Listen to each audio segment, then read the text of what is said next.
Welcome back to Power Tech TV, and we're here today on a bit of a sad note. We're here today to mourn the loss of an Aussie legend. That legend, of course, being the famous Barra.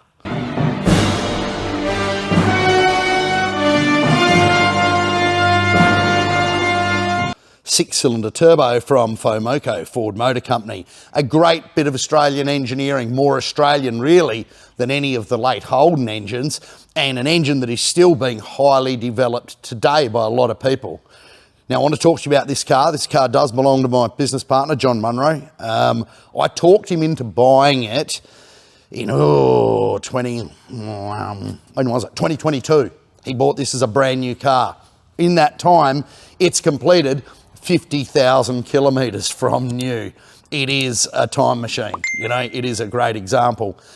He really liked mine because I had one of the first, I think it was the first manual XR6 turbo. I think it was the first ute in South Australia. I did a deal at the time with Ford Motor Company. I was doing a lot of magazine work and they gave me a price I just could not turn down on a brand new manual one.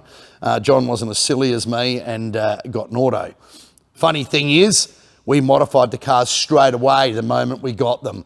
My manual XR6 Turbo Ute, which was red, we did all sorts of little tricks to it because there was no ECU programming back then, the SCT Advantage software that again I helped sort of roll out here in Australia. That wasn't even around back then. So I got mine down to 12.9 at 114 at AIR, which was pretty cool. You know, people are, wow, big Ford.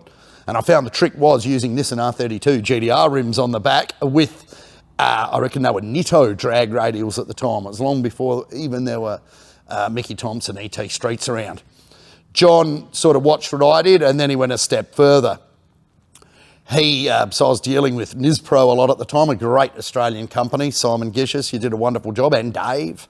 And they developed this beautiful looking kit here. Have a look at it. This is the Cobra 350 kit, and it came with everything you needed to get your car into a reasonable time and make some reasonable power. It was capable of making 350 kilowatts at the wheels, which was a huge number back then. They weren't cheap, but you got inlet manifold, injectors, nice dress-up cover for the top of the engine, which looks really, really cool. DIHC 24 valve on there. That shows a bit of the old Nispro's Nissan heritage, I reckon.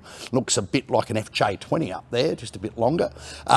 Relocated airbox, relocated battery, I believe. And wastegate modification to the turbo so it didn't overboost.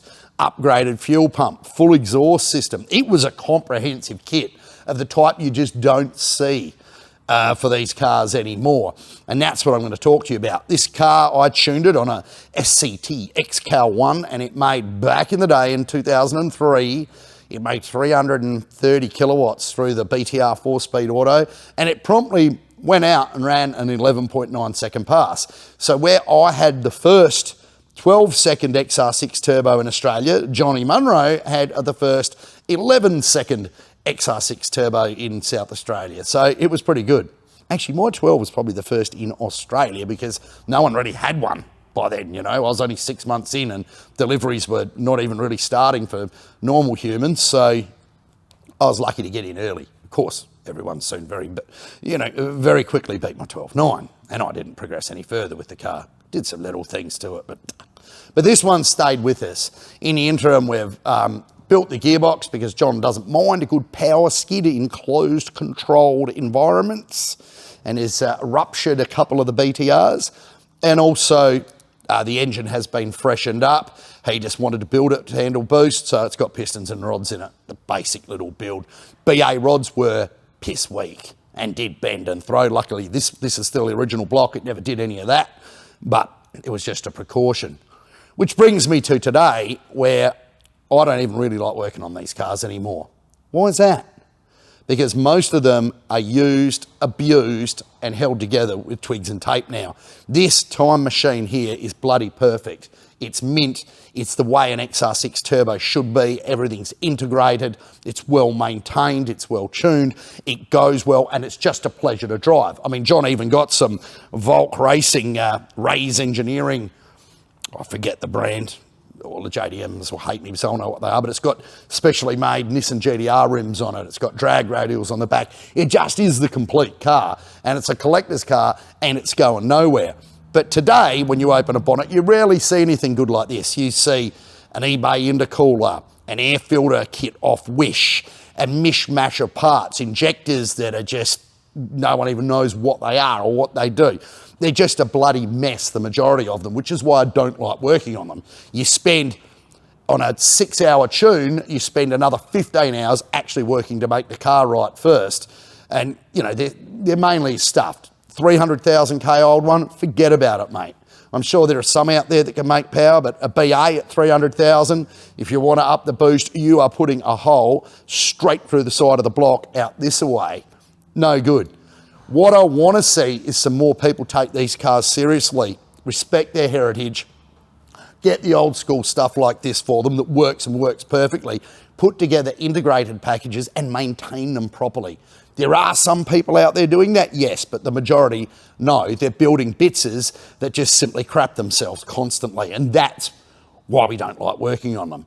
You bring us a car like this, no problems at all, or something standard, well maintained, low in the Ks that you want to put an integrated package together for, absolutely. Absolutely. I mean, there are so many great options for these now, from billet blocks through to a Haltech plug-in that replaces the ECU and the factory one and removes a lot of limitations.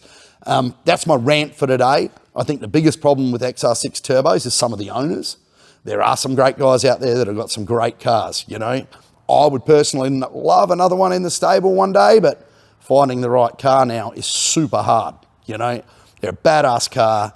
I picked it at the time, said they were going to be the next VL Turbo, performance 6-cylinder, you know, Aussie culture thing, and I was right. Just took a few years to come online. And they're going to be worth money, these things, one day. This is a cracker, and every time I get disappointed with seeing a badly built one, I come out and have a look at this, and it makes me happy. So thanks once more. This is just my little rant, but thanks once more for listening to A Range Anxiety.